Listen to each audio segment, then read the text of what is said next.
Hello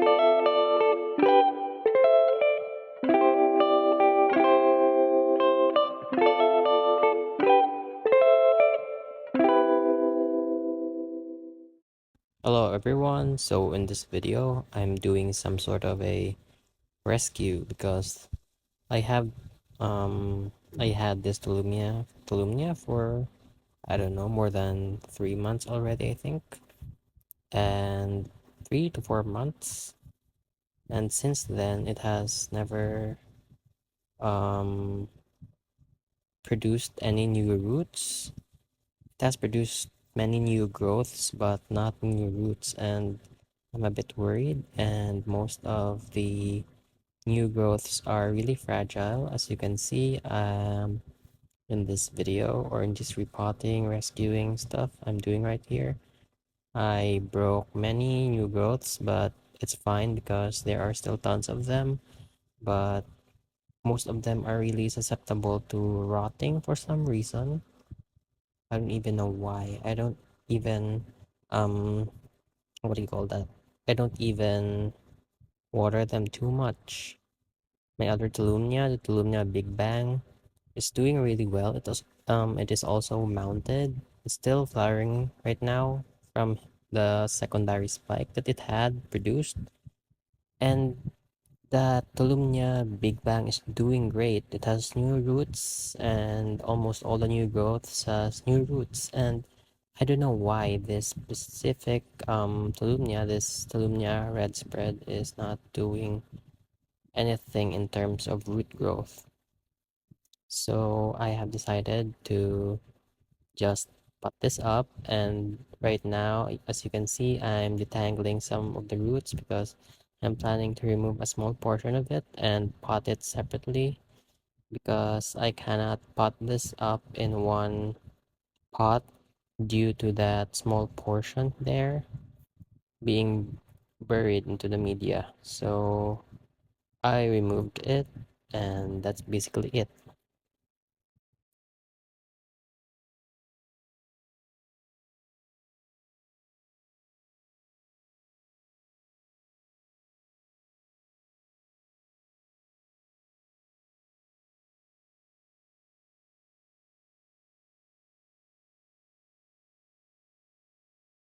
So here it is.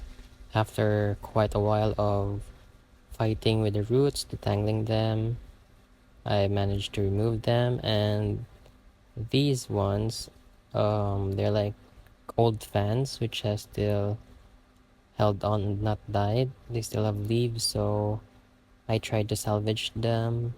I don't know if they're gonna survive, but currently they're in a small pot as well, and they're doing nothing. So if they grow new growths, then that's really good. If not, then it's fine.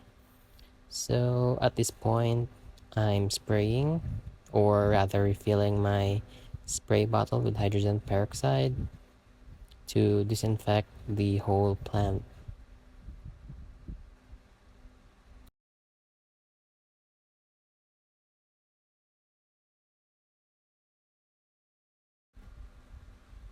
And here I'm using a super glue to seal the cuts and wounds of the plant where I divided them, or where some of the new growths were broken off, to prevent any fungal infections, rotting, or any of those bad stuff to occur.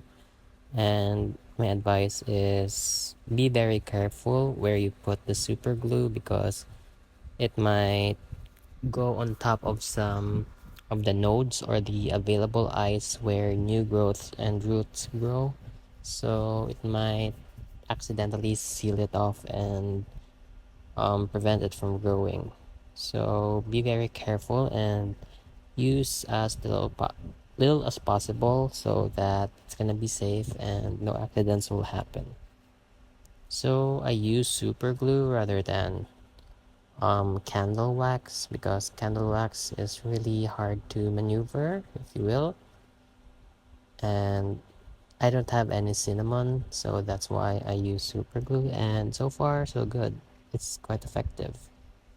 The only problem is you need to wait for it to really dry off before you can plant or pot them up. So that's the only downside.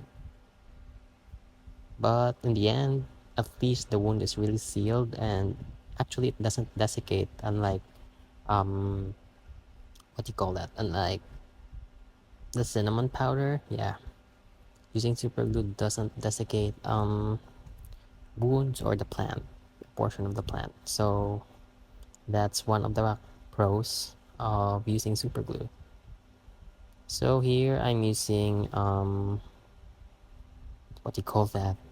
Another clear plastic container, a Tupperware, which I just poked many holes and I added media. So again, if you're been watching for quite some time on my channel, you know I'm using inorganic media or inert media, which are mostly lava rocks, pumice stones, and charcoal. So those are all the potting media I use. And I actually use bark chips on some orchids, but that was way before. And when mounting, I'm using sphagnum moss and coconut fibers and coconut husks. But mainly for the main part, I mean just using inorganic media because it's much more sustainable, I think. Yeah, my opinion, because I can reuse it. I can disinfect it, reuse it, and such. Unlike organic media, which degrades. So yeah, but it depends on you what you use. Both are great. It depends on what environment you have and what suits your routine the best. So that's basically most of it. I have nothing to say in this part, so at this point I'm just gonna thank you all for being here, for watching my videos, and I've found out through YouTube analytics that most of my viewers are actually not subscribed. So please, please, please, if you could, please subscribe to my channel. That would help me a lot, especially if I reach the milestones where they can actually monetize the channel, so I can make more content and provide you all with much more um knowledge, experiences, um and many much more experiments to show in the future, because I can't make um that much of other stuff right now because my supplies are limited. I don't have any more other orchids that I can show you, so that's all. Thank you so much for watching. I hope you're subscribed and I hope you have a wonderful week ahead.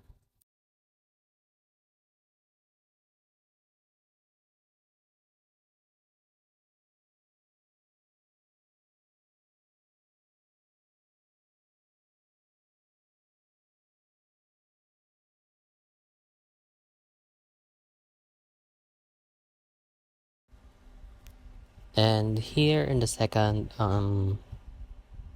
pot, the bigger pot for the bigger portion or the bigger division, I'm just using or doing this very the same method or the same stuff.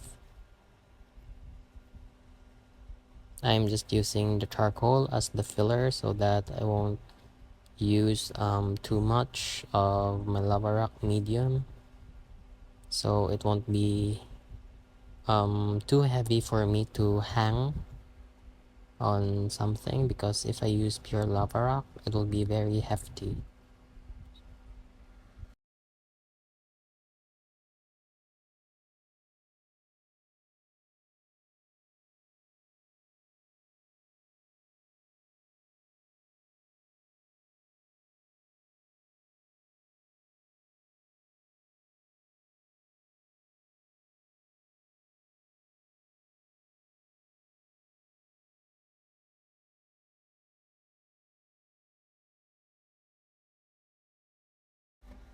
And that's basically it. You can see here the finished products, or rather the finished outputs, and I'm gonna update you soon if they're doing well or not.